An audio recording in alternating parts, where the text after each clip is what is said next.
Hello friends, biology classes by AK YouTube channel में आपका स्वागत है।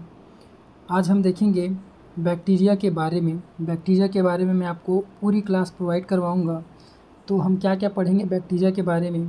तो बैक्टीरिया का जनरल इंट्रोडक्शन, बैक्टीरिया का history, morphology, flagellation in bacteria, structure of bacteria, nutrition in bacteria, reproduction in bacteria और इसका इकोनॉमिक इम्पोर्टेंस हम देखेंगे। तो आज का जो क्लास है, आज की क्लास में हम पढ़ेंगे, आज के लेक्चर है इसके जनरल इंट्रोडक्शन। हम देखते हैं बैक्टीरिया का जनरल इंट्रोडक्शन क्या होता है। तो बैक्टीरिया एक अति सूक्ष्म एक कोशिकीय सरलतम माइक्रोस्कोपिक प्रोकैरियोटिक ऑर्गेनिज्म है। एक कोशिका का मतलब होता है यूनिसेलुलर और सरलतम सिंपल। इनमें उच्च अनुकूलन क्षमता पाई जाती है, मतलब एडॉप्टेशन की क्षमता बहुत ज़्यादा पाई जाती है।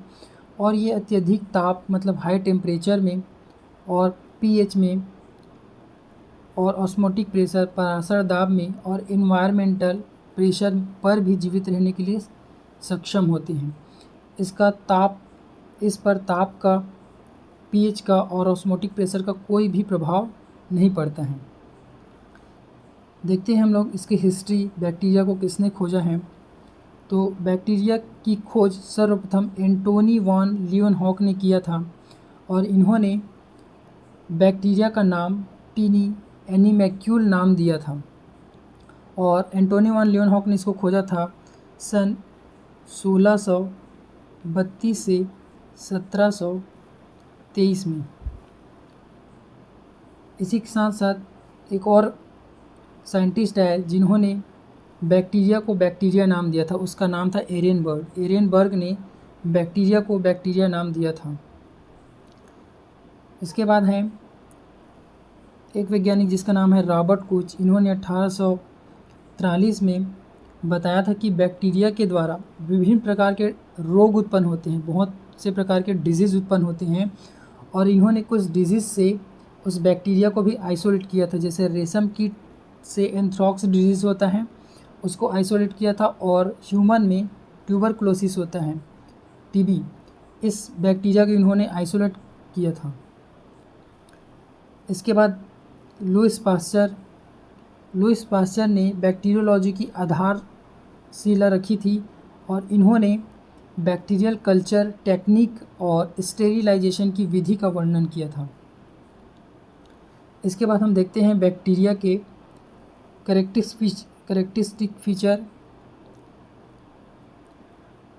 क्या होता है। बैक्टीरिया सर्वव्यापी होते हैं, मतलब बहुत हर एक स्थान पर बैक्टीरिया पाए जाते हैं।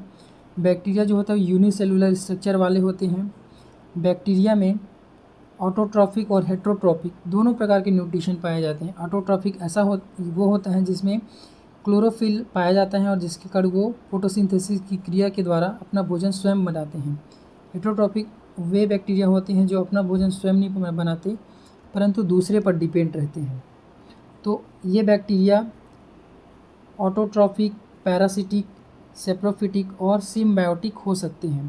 पैरासिटिक मतलब होता है किसी दूसरे पर पैरासाइट के रूप में अपना जीवन यापन करते हैं। और सेप्रोफिटिक का मतलब होता है कि किसी सड़े गले चीज़ों पर ये बैक्टीरिया उगते हुए पाए जाते हैं। सिम्बायोटिक का मतलब होता है कि सिम्बायोटिक रिलेशनशिप होता है, जैसे कि रूट माइक्रो इंस्ट्रक्शन में आता है। ये रूट और बैक्टीरिया जो लेग्यूमिनस प्लांट में ये पाया जाता है, राइजोबियम बैक्टीरिया होता है। फोटोसिंथेटिक बैक्टीरिया में बैक्टीरियो क्लोरोफिल पाया जाता है।